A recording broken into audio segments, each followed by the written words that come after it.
Vice chancellor যারা vice চ্যান্সেলররা আছেন সমস্ত ইউনিভার্সিটি, প্রায় 30টা ইউনিভার্সিটি, তারা সকলেই ছিলেন এবং আরো 10টা ইউনিভার্সিটি হচ্ছে। বাংলায় আগে আমরা আসার আগে স্বাধীনতার প্রায় 67-70 বছরে 47 থেকে একদম 2011 মে পর্যন্ত যদি দেখেন মাত্র 13টি ইউনিভার্সিটি ছিল, আর আমার 12টা। আর আমাদের এই 7.5 বছরে আমরা কিন্তু অলরেডি 28টা ইউনিভার্সিটি করেছি এবং 10টা ইউনিভার্সিটি বিল অলরেডি পাস হয়ে গেছে, এটা প্রসেসে আছে। সুতরাং এটা খুব ইউনিক ডেভেলপমেন্ট হয়েছে এবং আমাদের কলেজের প্রিন্সিপালরাও সকলে ছিলেন, খুব ভালো আলোচনা হয়েছে।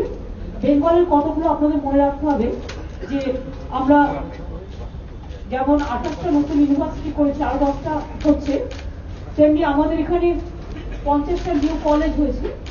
আমাদের এখানে যদি দেখেন যে টয়লেট থেকে মানে বাচ্চাদের স্কুলের টয়লেট থেকে শুরু করে মিড ডে মিল আমরা 100% কভার করি। টয়লেটও প্রায় 99.95% মেয়েদের হয়ে গেছে। বাদ বাকিও যেটুকু আছে সেটা আমরা করতে ইনস্ট্রাকশন দিয়েছি। আরো কিছু টয়লেট আমরা বাড়াবার জন্য বলেছি। এছাড়াও বিভিন্ন আমাদের মনে রাখবেন যে আমাদের এখানে অ্যাডিশনাল ক্লাসরুম প্রায় 1.8 লাখ আমাদের এখানে আমরা তৈরি করেছি। এছাড়াও 7000 নিউ প্রাইমারি এবং আপার প্রাইমারি স্কুল আমরা তৈরি করেছি এবং আমাদের এখানে বিভিন্ন জায়গায় অ্যাডিশনাল ক্লাসরুম থেকে শুরু করে ইংলিশ মিডিয়াম থেকে শুরু করে সবই করা হয়েছে। আমাদের স্টুডেন্টস ভর্তি যেটা কলেজ এবং ইউনিভার্সিটি যদি দেখেন সংখ্যাটা 13 লাখ থেকে বেড়ে 20 লাখ হয়ে গেছে, অর্থাৎ অনেকটা বেড়েছে। এবং বিশেষ করে গার্ল স্টুডেন্ট যেটা 73% ইনক্রিজ হয়েছে, এটা আমি মনে করি আমাদের গর্ব করা উচিত।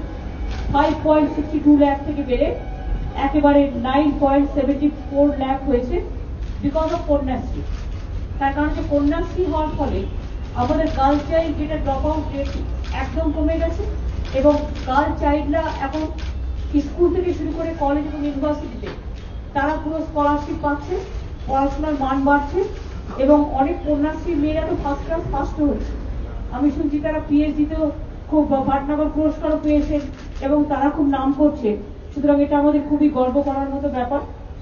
আমরা যেটা মনে করি যে আমার যে ইউনিভার্সিটি গুলো আছে, জেলায় জেলায় তো অনেক ইউনিভার্সিটি আছে, সবাই তো কলকাতায় আসতে পারে না, কলকাতা ইউনিভার্সিটি বা যাদবপুর ইউনিভার্সিটি বা প্রেসিডেন্সি ইউনিভার্সিটিতে পড়তে পারে না। সেটা আমরা আজকে একটা কমিটি করেছি, একটা ওয়ান আমব্রেলা কমিটি।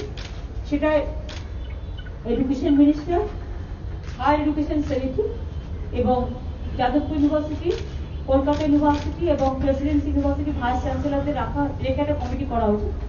তাদের বলা হয়েছে এই যে ইউনিভার্সিটিগুলো, যেমন সেন্ট জেভিয়ার্সের একটা মডেল করেছে খুব ভালো, ওরা সেন্ট জেভিয়ার্স ইউনিভার্সিটি থেকে একটা গ্রামের স্কুলকে অ্যাডপ্ট করেছে এবং তারা খুব ভালো করছে।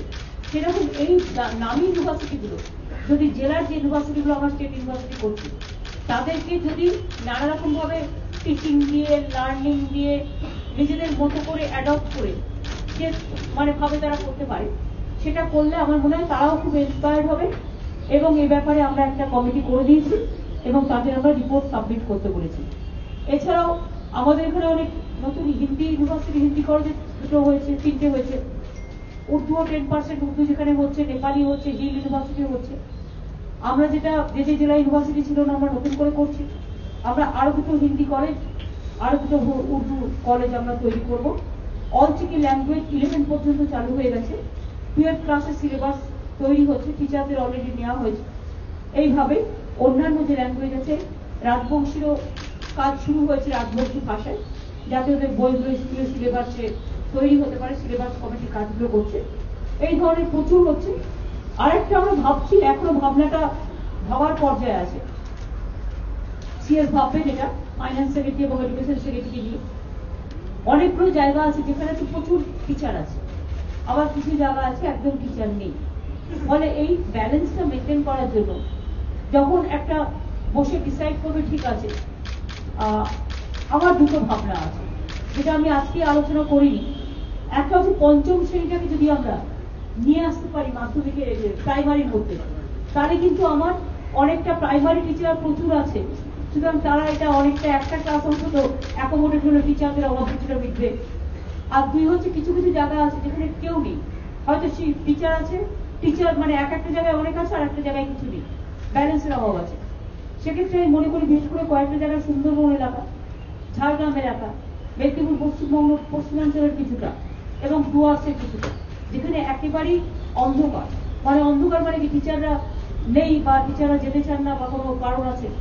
তো সেখানে আমি একটা প্রপোজাল ভেবে দেখতে বলেছি, এটা এখন ভাবনার পর্যায়ে আছে, বাজেট টাজেটগুলো দেখে নিতে হবে, যে কলেজ থেকে পাস করার পর কলেজের স্টুডেন্ট যারা, তাদের যদি আমরা 2 বছর করে ইন্টার্ন হিসেবে তাদের আমরা একটা কাজে লাগাই স্কুলগুলোতে, যে স্কুলগুলোতে কেউ নেই, তাহলে তারা একটা করে সার্টিফিকেটও পাবে। ভবিষ্যতে তাদের পারফরমেন্স ভালো হলে রিভিউ করে তারা একটা প্রায়োরিটি পেয়ে যাবে যখন টিচার্স অ্যাপয়েন্টমেন্ট হবে। তারপর ধরুন এই প্রাইমারি স্কুলের ব্যাপারে বলে দেওয়া হয়েছে সেটা গ্রাজুয়েশন, আর মাধ্যমিক উচ্চ মাধ্যমিকের ব্যাপারে এটা বলা হচ্ছে মানে অনার্স পাস অথবা ইউনিভার্সিটি ডিগ্রি। সুতরাং এইটা আমরা একটা ভাবছি, তাতে কি হয় আমার এই প্রবলেমগুলো সলভ হয়ে যাবে। আর স্টুডেন্টরা যদি কলেজ পাস করে বেরিয়ে, ইউনিভার্সিটি পাস করে বেরিয়ে তারা যদি অনেকেই একটা চান্স পায় ইন্টার্ন করা, সেটা তাদের মুখে যেমন একটা পালক উঠবে, তাদের একটা 2000-2500 টাকা করে আমরা দেবো, 2000 টাকা করে প্রাইমারি স্কুলে এবং প্রাইমারি যেখানে যাবে ইন্টার্ন করতে, আর যেখানে সেকেন্ডারি করবে 2500 দেবো, দিয়ে সেখানে আমরা ওদের একটু কাজে লাগাবো।